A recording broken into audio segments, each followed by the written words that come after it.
First of all, we never bought a property to put on our shelf to sell if we weren't willing to keep it forever.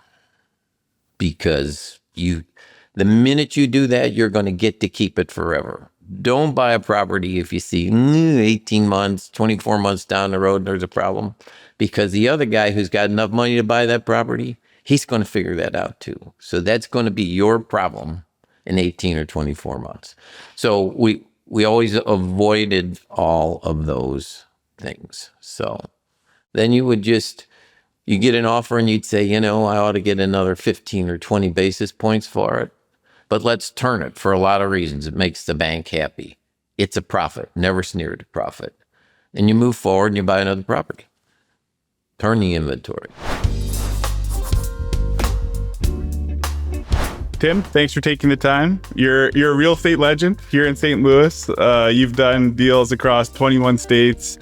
Your bread and butter were the sale-leaseback, triple net deals, but you've also done golf course developments, retail office, acquisitions, value add type of deals. And what's unique is you didn't have a real estate background prior to getting into real estate. You started off as a manufacturer's rep, and then you moved into oil and gas, and I think eventually real estate.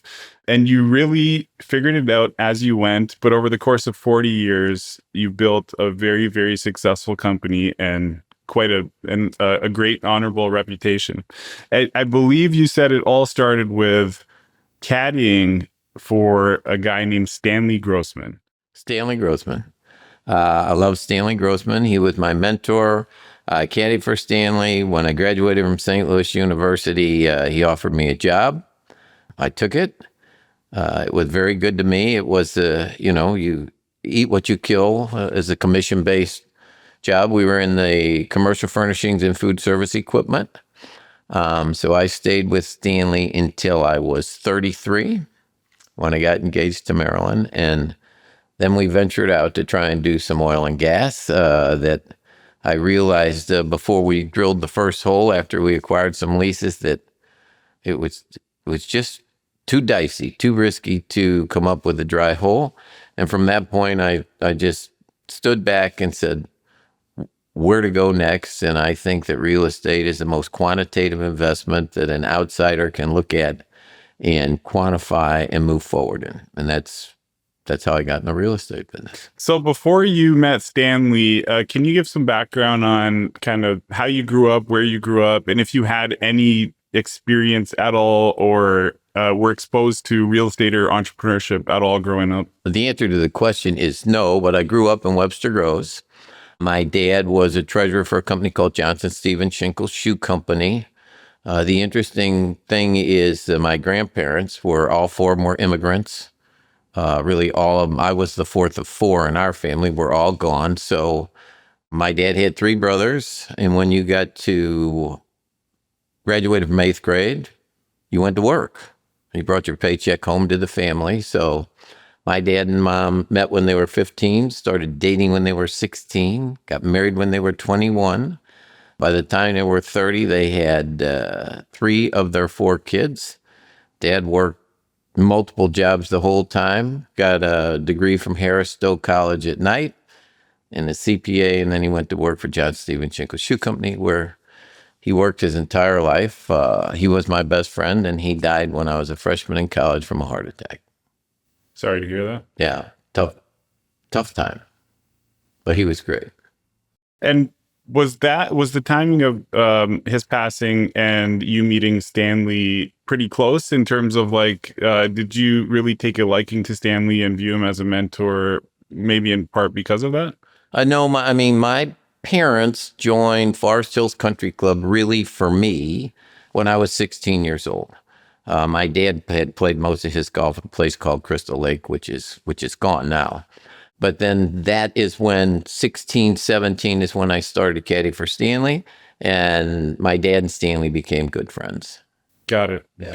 And then Stanley, if I'm putting the pieces together correctly, he owned a furniture company? Is that He was a correct? manufacturer's representative, and he and a guy named Katzman, our firm was Katzman, Grossman and Associates. We covered Missouri, Kansas, Iowa, Nebraska for multiple manufacturers, including one based here in St. Louis, Falcon Products, which was owned by another great guy by the name of Frank Jacobs, who's still in St. Louis. What made you want to leave that life and jump into entrepreneurship? Well, that life was very good to me in terms of dollars and cents. I think I was, on the whole, making more money than most of my peers at the time because it was a commission-based job. But it has a ceiling, and it has zero creativity. You put your catalogs in the trunk and you move down the street and you sell your wares. And it was good. It was very good to me, and it was great experience because you met people that were very sophisticated and ran large businesses, and you met the guy who had just a small shop in a small town, and we called on all of them. So it was really very good to me. But at age 32, it just wasn't what I was going to do the rest of my life. And this was the early 80s, correct? Yeah, this was the early 80s. I was due to graduate in 1972. So my dad died, so I actually graduated a semester early. And from that point forward, I worked for Stanley through 82. Yeah. And then I set up my own business.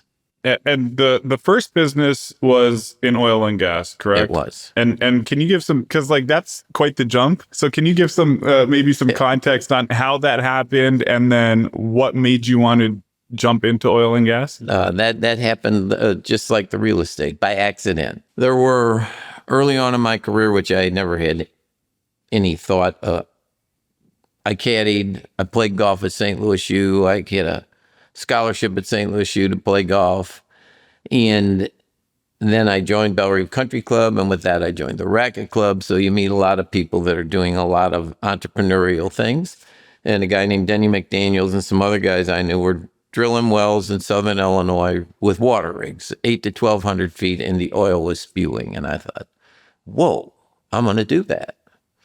And then I went out and managed to tie up some ground with you offer a mineral lease. You get you get a license for the minerals, and you pay a royalty to the farmer.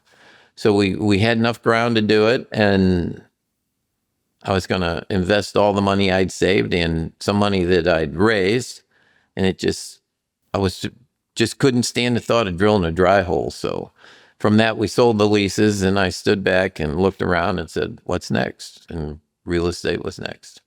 It sounds like you were always like someone who figured out solutions to problems, or you were able to think creatively. So like, for example, the mineral rights, how were you able to even figure out what that lease should look like? And then I'm assuming it was ran through a title company. I don't know, but how did you figure out that process? There was a company in Clayton called Great Plains Oil and Gas, and a guy there by the name of Al Spears that I got to know. And Al Spears was very nice to me. He took me in the car with him, and the guy was immaculate. But when we go out in the field, he had jeans and boots and a plaid shirt, and he kicked the dirt, and we'd just drive up and talk to a farmer because the standard rate was 1/8. I mean, the royalty was 1/8. So there wasn't a lot of negotiation. Everybody knew that was it. The negotiation was the mineral rights to the ground and how long it would last.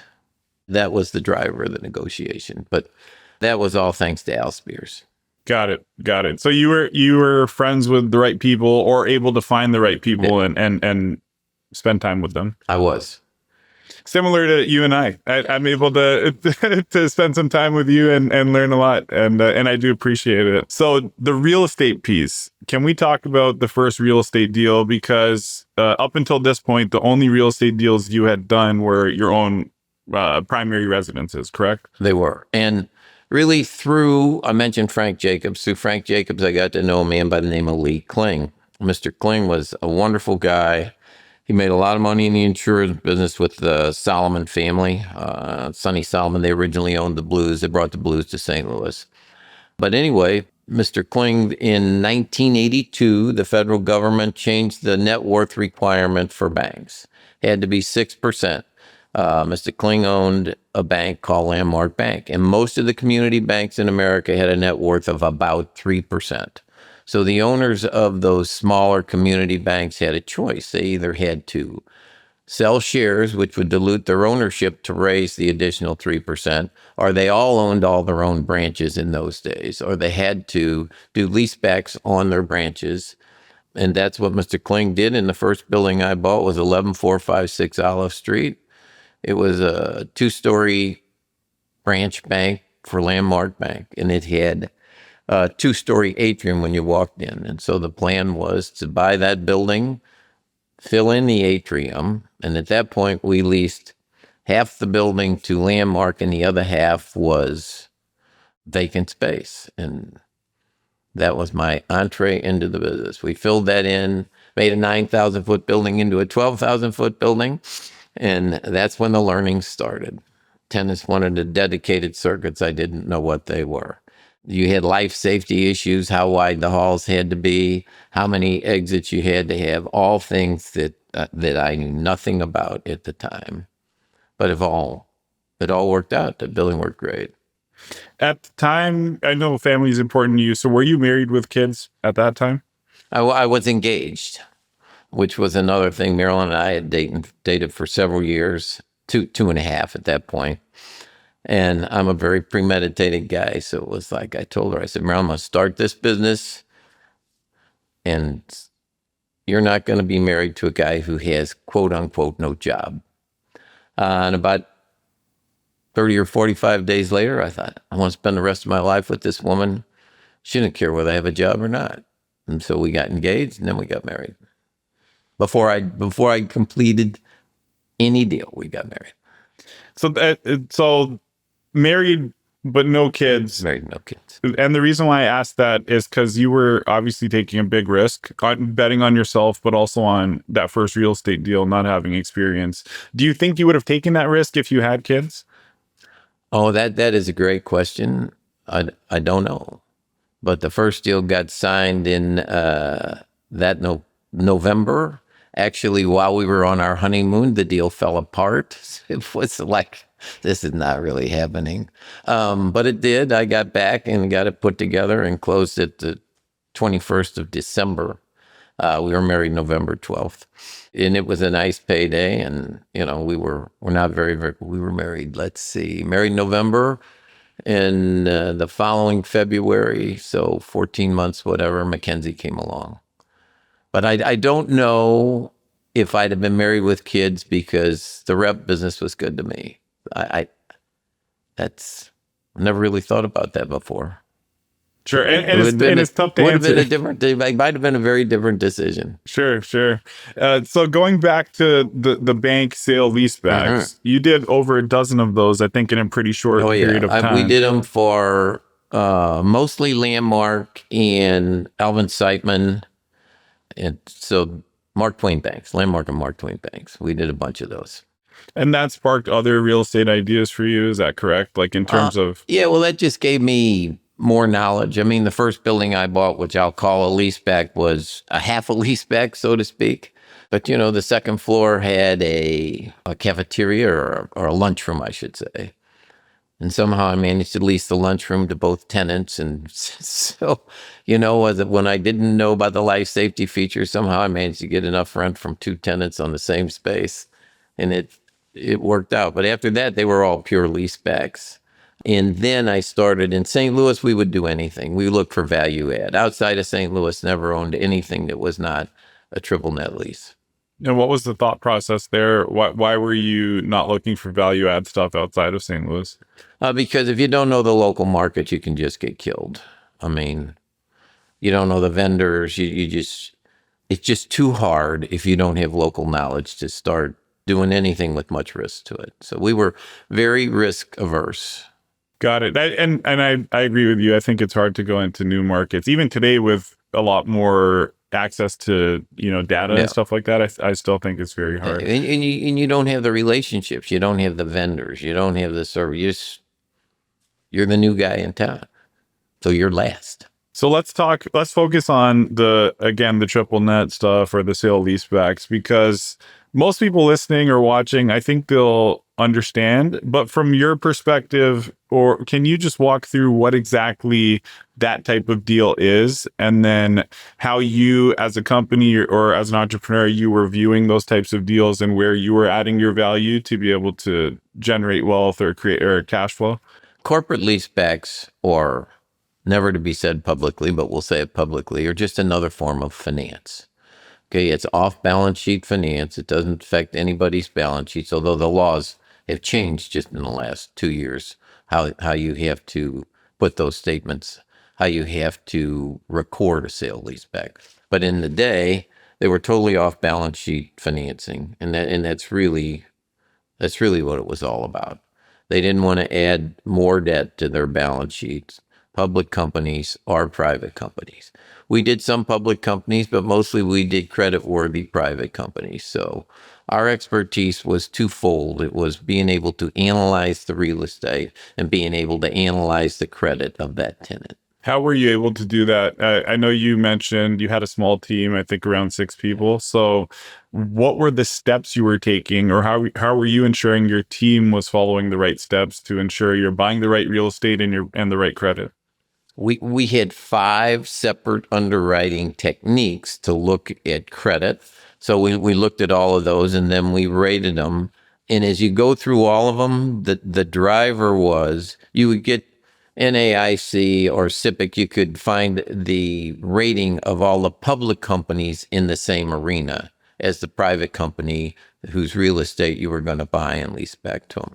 So from that, you could tell what the average earnings were. We didn't buy any companies that did less than $10 million in volume, and some of them did hundreds of millions of dollars in volume, but nothing below 10. Mostly we wanted net income of 10% of that. So we tried to get some safety there. And then you would look and see what are the others in that industry? What's the average of the public companies we could find out? Are they earning 15% or are they earning 7%? So we had all of these matrices that we'd look at, but the driver was the guys with less debt were always the safest bet. So you would go in, you do your underwriting and your due diligence on the credit, the property, and then you would lease it back to that tenant. And then were you selling the property after, holding it? Were you packaging up large portfolios and selling them? What was the overall strategy? We sold most of the properties on a one-on-one basis, but no, we bought them. Those deals were our inventory. So the unique thing about the business is if you're a merchant, you buy your inventory or you assemble your inventory if you're a manufacturer, or you manufacture it. It sits on your shelf till you sell it. And so you have to carry that. In our case, our inventory paid us while it sat on the shelf. And you just had to understand how to underwrite it so you could make a positive spread when it came off the shelf and you sold it.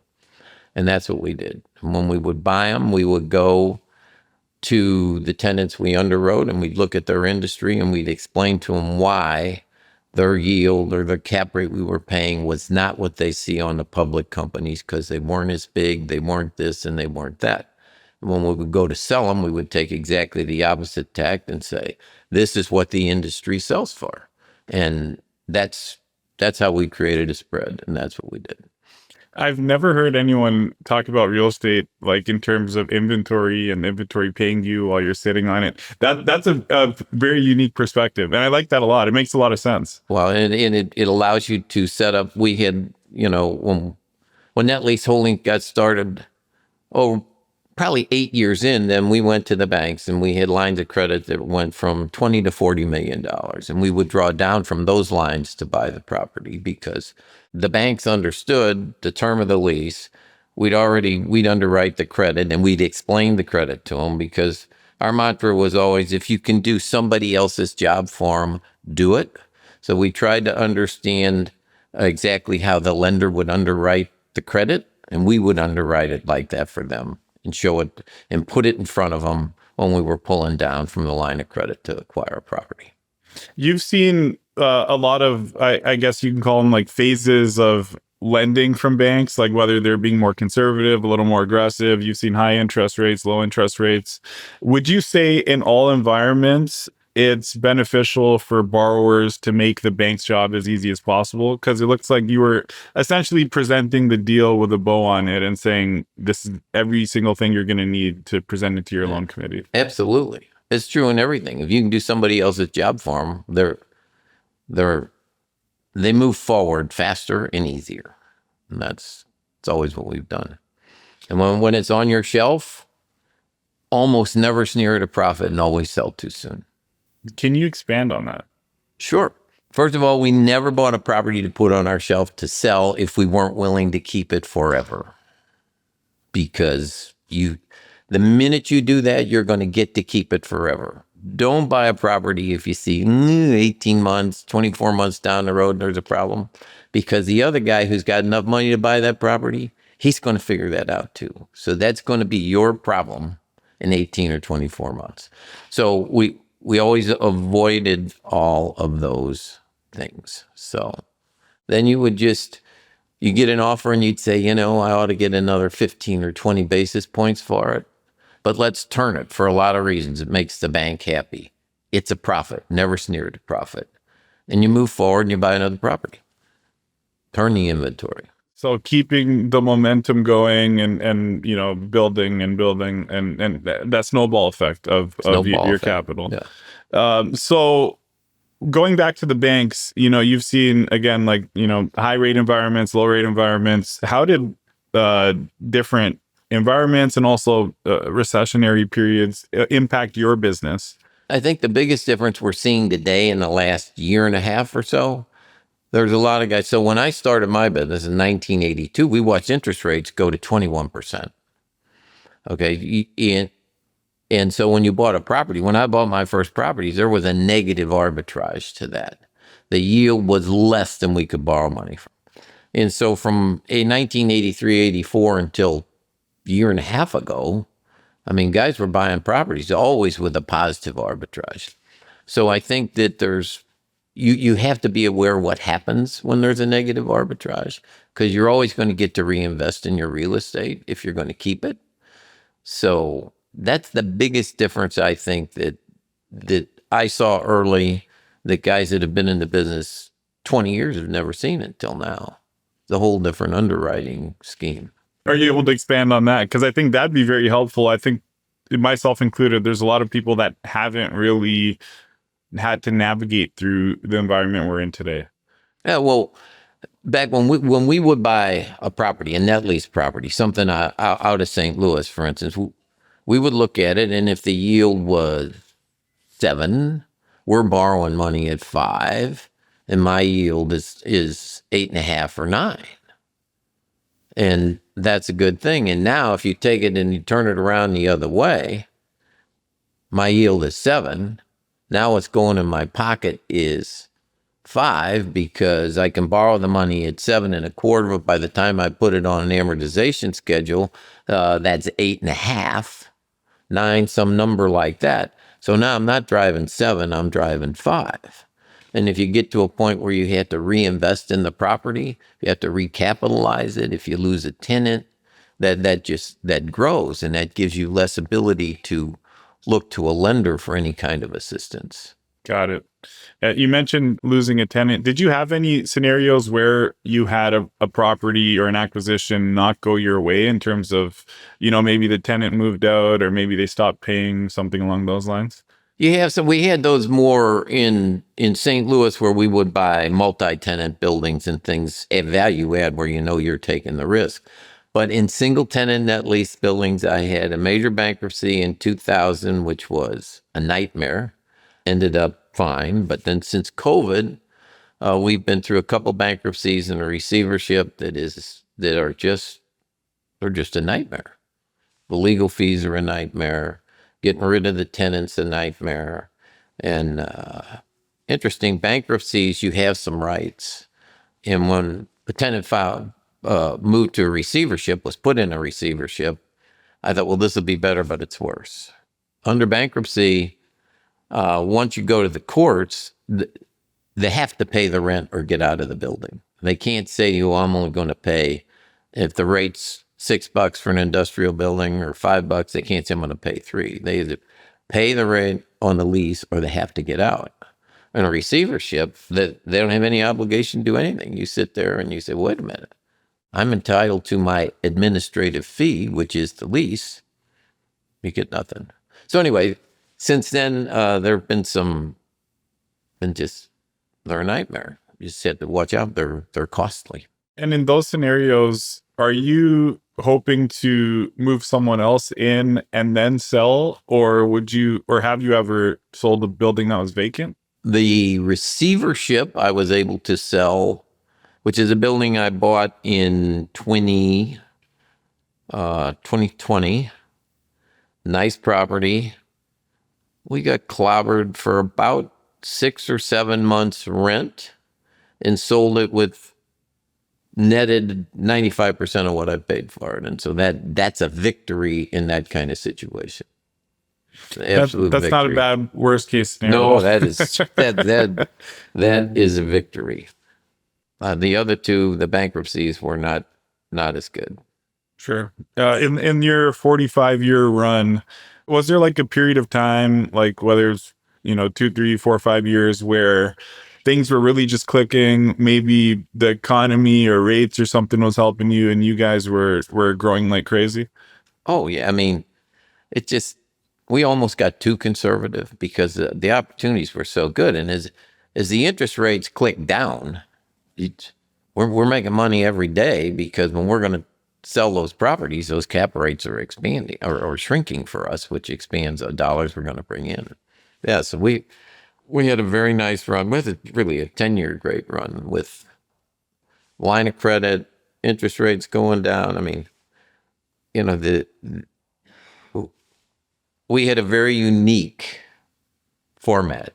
We borrowed 101% of the price of the building on single tenant net lease deals, private credit, but credit worthy. We were able to borrow 101%. And this was was that in the late 80s? That was in the late 80s through 90s from, a very large bank. And then when the stuff sort of hit the fan in the 90s, somebody from out of town showed up and said, well, we can't do this. I said, well, wait a minute, dude. We've done hundreds of millions of dollars worth of this. There's never been an issue. He said, we're not doing this anymore because we borrowed 101%, but we put collateral pledge agreements up equal to 20 or 40% of the property value based on an agreed to credit formula that we would negotiate for each property with the bank. I'm not sure I'm following there. So are you saying like... So our equity was our pledge. It was capped. And if the bank liked the credit, as much as we liked the credit, it was capped at 20%. So if it was a $5 million building, our exposure was capped at $1 million, but we would borrow $5,050,000 when we bought the building. And if they didn't like it, if we couldn't come to an agreement that we liked, it was still capped at $2 million, our exposure. But we borrowed 101% of the money. And we borrowed it for a year, and after a year, then it would go into an amortization schedule based on the remaining term of the lease. So if it was a 15-year lease, you had a 14-year schedule. If it was a 20-year lease, we had a 19-year schedule. But through 80 transactions, we never hit an amortization schedule. And only one time where we went to the bank and said, look, we don't want to change all this. You don't want to change it. The building's not done in 90 days. We'll just take it out of here. And we sold it. Wow. That's incredible execution. Yeah. It was, yeah. And it's a lot harder than it sounds. It was a lot harder than it sounds. You're pedaling all the time. Yeah, Sure. You're pedaling all the time. So when we're talking about, you mentioned value add deals in St. Louis, but the value add in your world, aside from buying it at a higher cap, selling it at a lower cap, due to, the explanation of the credit and stuff like that, is another part of that getting lease extensions? Like the longer the lease is, the more valuable the building is? Is that the longer the lease is, the easier it is to remarket and the better. I mean, we would sit down and somebody say we want a 10-year lease, we'd say, no, we got to have 15, 18. But worst case, we'd always get 12 because we'd explain to them, look, this is a financial, they knew it was a financial, everybody knows it's a financial transaction. So if I'm 10 years, the minute I close this lease, I'm under 10 years. The lenders are not going to treat me the same with a lease that is under 10 years as they are with a lease that's 12, 15, 18 years. So we never ever really did 10-year leases. We pushed them all to at least 12. But most of our leases were 15, 18 years or longer. And it's just very simple. You'd lay the schedule out and say, this is my constant on my debt on a 10-year lease that they're going to make me put on a 12 or 15-year schedule. And this is the constant on my debt on a 15-year lease I can put on a 30-year schedule. And therefore, I'm entitled to make some money. I'm entitled to a spread. Everybody knows that. So that reflects the rent you're going to pay. And were there other terms in the lease that you were really paying attention to or focused on aside from the length of the lease and the amount, of course, that the tenant's paying? Like, for example, were there escalations that were very important to you, maybe every 2 years or something along those lines? The lease was the driver. The lease is the driver. The real estate's there. Everybody knows what the real estate is. You can look at it. It's easy to see the tenant, but the lease is the driver. There are guys that call, this is a triple net lease. And then you go look at it and you have roof and structure or whatever. That's not a triple net lease. So our maintenance and repair clauses were extensive because we weren't going to maintain, repair, or spend any capital. And it was all very, very clear in the lease. The driver that we got in most of our leases was that every year we could send an engineer to the property. And whatever deficiencies the engineer came up with, the tenant was required to make those repairs or invest that capital. Sometimes, the real argument would be that's ridiculous. And you'd say, why? We know what it is, triple net lease. And we almost always got it. It's just sometimes we asked the tenant to pay for the engineer and sometimes we had to pay for him. How important in that world is basis? Because what if there's a scenario where the tenant is paying like 3 times the market rent? I'm assuming buyers are not going to go above, I don't know, 2 times what it might cost to build new. Like, if that makes sense. For us, we didn't do it. But when I saw all those Walgreens stores out there for selling for $500 or $550 a foot, we didn't buy them. We built a couple Walgreens stores, but we just wouldn't do it. I mean, when you do what we do, what you do, there's a floor. The real estate has a floor. But when you start just working off a cap rate and the tenant's willing to pay more rent because they want more cash, and you get to where the price of the real estate is not really real estate related, we never did any of those. We saw a lot of them. Walgreens is a great example. How did that come about? How were you able to work with them and build some stores for them? We just had properties that had outlots. And so you try and find a good credit to build for. Were those in St. Louis? Uh-huh. Any that are still around? Or the Walgreens are still around, not in our portfolio, but yeah. Yeah. I'm not sure if any of them are closed. I haven't run the route to see. I mean, they're closing stores like Topsy. Yeah. And what does that do to the property owners? Like, will they pay out the rest of the lease or are they just out of luck? I'm not into that, but technically they'd have to pay the rest of the lease out. I mean, or come to some settlement. I'm sure there's a lot of settlements going on because we would never do Walgreens of St. Louis. There's a lot of that. I mean, Starbucks is famous for that. The Starbucks of whatever, Troy, Missouri. That's on your lease. Well, I don't want to spend $2,000 for $2 million for a 2,000 foot Starbucks in Troy, Missouri, when my tenant is Starbucks of Troy, Missouri. I mean, whoa. Yeah.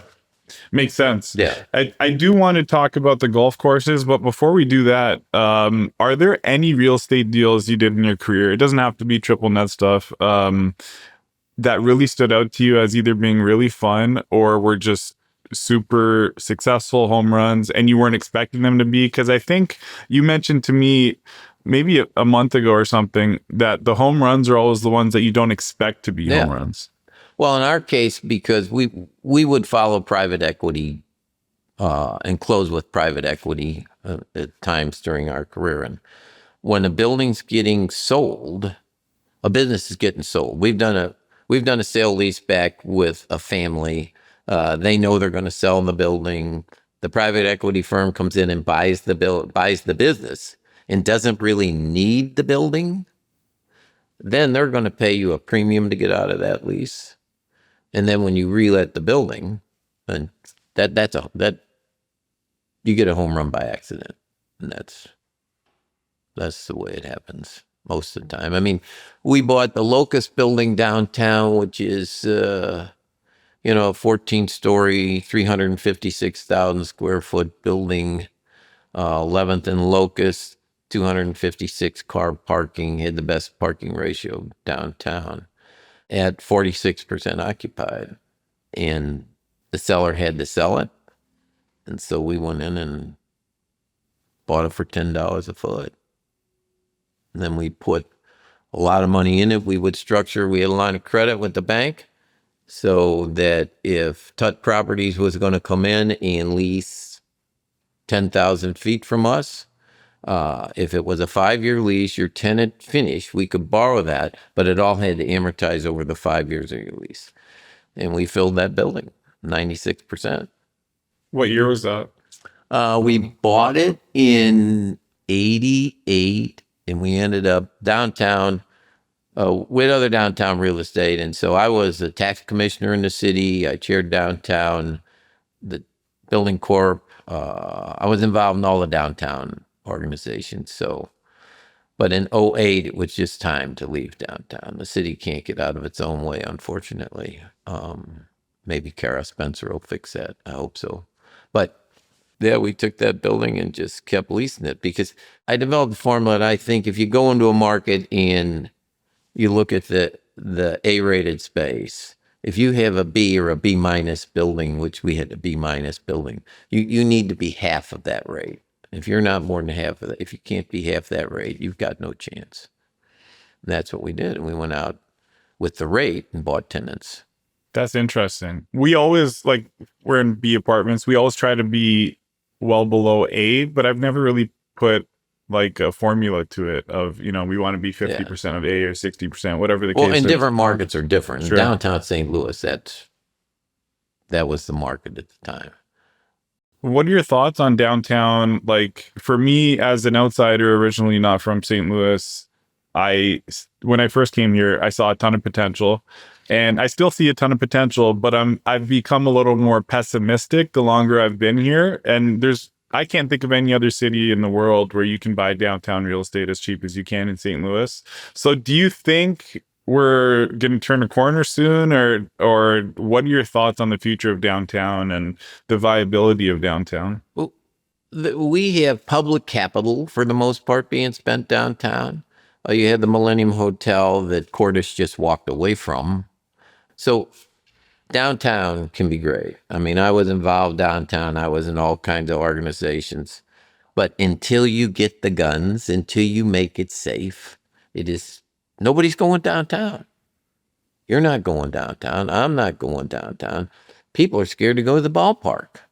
So you have to make it safe. Drag racing down Washington Avenue, paralyzing that poor girl that came here for a sporting event. I mean, you have got to get control first of the CBD, and then you have to expand it. That's what I think. When you were growing up, was the region similar to how it is today, where a lot of the outlying areas and suburbs were more desirable in terms of for families to live in versus the city, or was it the opposite? Oh, I don't think it was the opposite, but it certainly wasn't as pronounced as it is today. Plus my mom didn't drive. I mean, my dad had a little apartment building down on Watson. I took 2 buses to go down there and cut the grass when I was 12 years old. I mean, nobody was scared to take a bus. The ballpark, when it was on South Grand Avenue, my dad would get the company tickets, and I would take a bus to Clayton, and then I'd take the Redbird Express to meet him at the game. Nobody, I mean, people took the bus. People weren't scared to be out moving around. I went to Vianney High School. I mean, my mom did. I hitchhiked, and I hitchhiked home. You wouldn't have your kid hitchhike today. It would be just wouldn't even think about it. So safety has changed, and in the city, it just really changed. So I think until they get the guns, the city has got a hard road to go to get people to come back. Sure. Yeah, that makes a lot of sense. And safety is number one. That's what I hear from everybody. And then the second piece is always education, schools, stuff like that. Going to the golf courses. And this is always really interesting to me because I've never met anyone that's built a golf course or even owns a golf course. So you built Gateway National, which I've played there. I'm not a big golfer. I'm terrible. But I've been told it's the best public course in St. Louis. And then you're the owner of Stonewolf, which is just down the street here.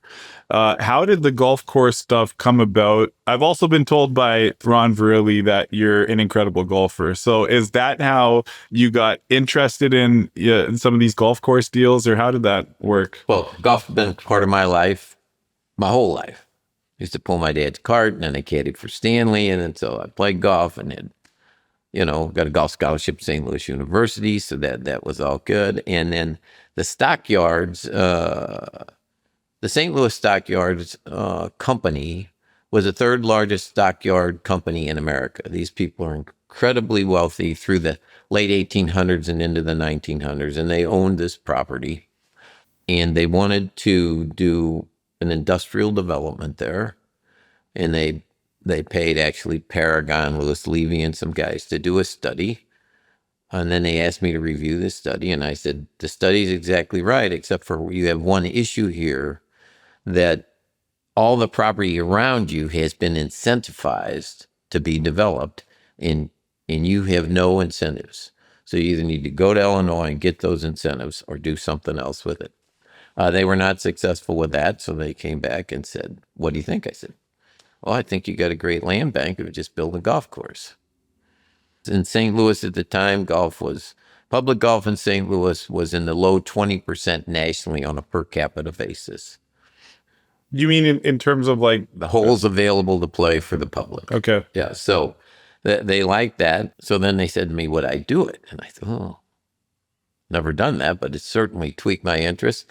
So then I partnered with Walters Golf Management, Jeff Smith and that whole crew. Denny Walters was still alive then, and we built the golf course. Their ideas were to build a better golf course than mine were, but we built a fabulous golf course there. They still run it. We sold it to Curtis Francois on the racetrack in the very end of 2019. So we had a 21 or 2 year run there. But golf became a difficult place to make money after the first 5 or 6 years, because golf in St. Louis went from the low 20 percentile to the top 10 percentile of public holes of golf available over that 20-year period. There was a lot of golf built here. So it's just hard to make any money. But it's a fabulous golf course, and they've done a great job of maintaining it. And when they used to when there were raters for the golf course, it always ranked 1, 2, or 3 in the bi-state region. And then Jeff Smith from Walters Golf came to me and said, I think we can buy Stonewolf at a good price. And so there's a group of us that bought Stonewolf. I'm just one of a group that bought Stonewolf. And now that I think about it, Stonewolf was the first golf course I ever played at. Yeah. Dietrich Bank was having some sort of event, and it was my first time at a golf course. It was a wonderful experience, one that I'll never forget.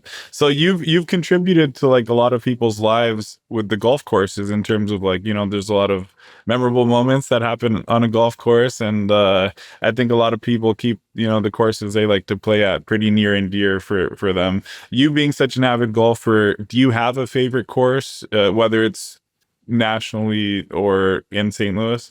Oh, well, I've been lucky to play golf all over the country, all over the world, really. So I would say the best walk is Pebble Beach. It's, as Jack Nicklaus, who's built how many golf courses, says if you have one golf course left to play, it'd be Pebble Beach. It's a spectacular walk. And every region has its own really wonderful golf courses, I think. So as you go around the country and the world, you can find them. Here are a lot of really great golf courses. We have Charles Blair McDonald, who's sort of known as the father of American golf course architecture.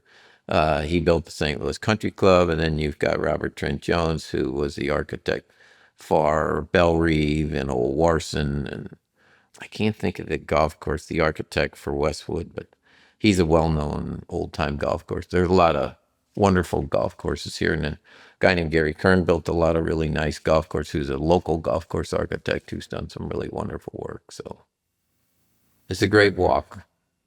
Awesome. I appreciate you sharing. I hope to visit some of those places when I'm a little better at golfing. So we're getting close to an hour here. So I do want to be respectful of your time. A couple more things I want to hit. You are, from everyone I talk to, and also the little bit of time that we spend, just someone who has a great reputation, and then also a great father and role model. Can you give any insight or tips on how you became that person, or how you think about just your relationships with people, and then also being a parent? Sure. It all started at my house. My dad was just a great guy. He worked hard. I mean, Saturday mornings, he was in his office before we would go to the golf course. They were disciplinarians. You each had your job. Get up, make your bed before you come downstairs, mow the grass, all of those kind of things. My parents were always there for me. We were in church on Sunday mornings. So Marilyn and I have tried to raise our kids the same way. Your choice in terms of God and religion is your choice when you become an adult. But there's a moral base that gets set from your home setting.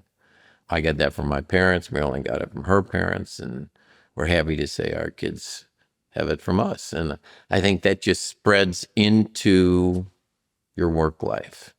You sign an agreement or you shake a hand and you live with that. An example is Gateway National. Gateway National is a fabulous golf course. From an investment perspective for us, it did not turn out well.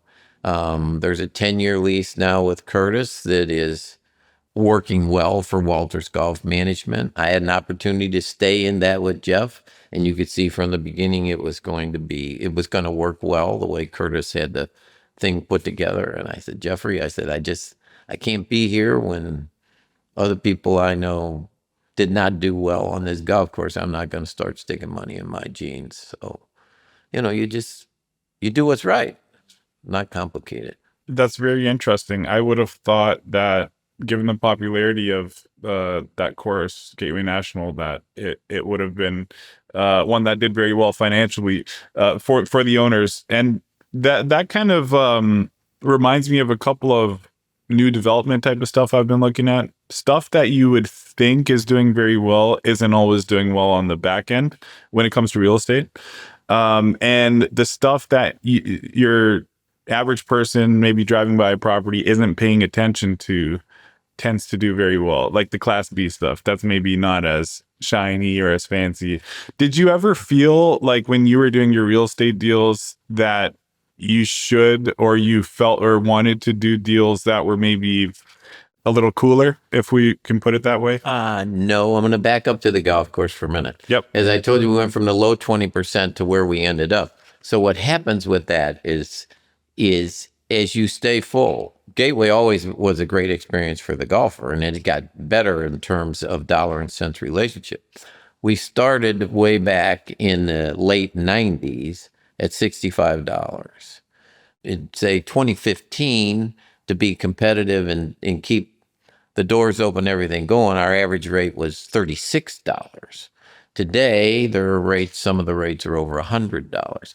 So that has to do with the popularity of golf and all the golf that got built here. So that really didn't have anything to do with Gateway. It had to do with forces that we couldn't control that came on. But in terms of Did I ever want to do anything with more glitz? No.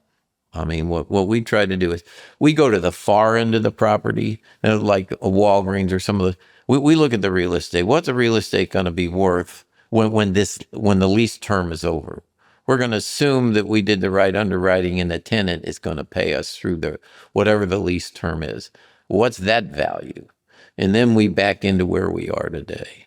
So we weren't worried about the glitz. We were worrying about to make sure that the bricks and mortar were the value they needed to be for us when if we had to retool the property. Got it.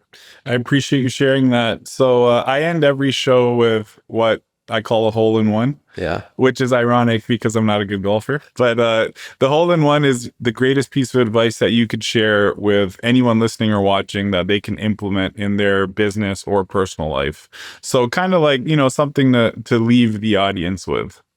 Do what you say you're going to do. I like that. I can say everything that I've heard about you from other people tells me that you live your life by doing what you say you're going to do. Yeah. Thank you. That I do. And my family does, my kids do. And there's a great deal of comfort with that. Tim, thanks a lot for your time. Really Raj, appreciate it. Thanks for having me.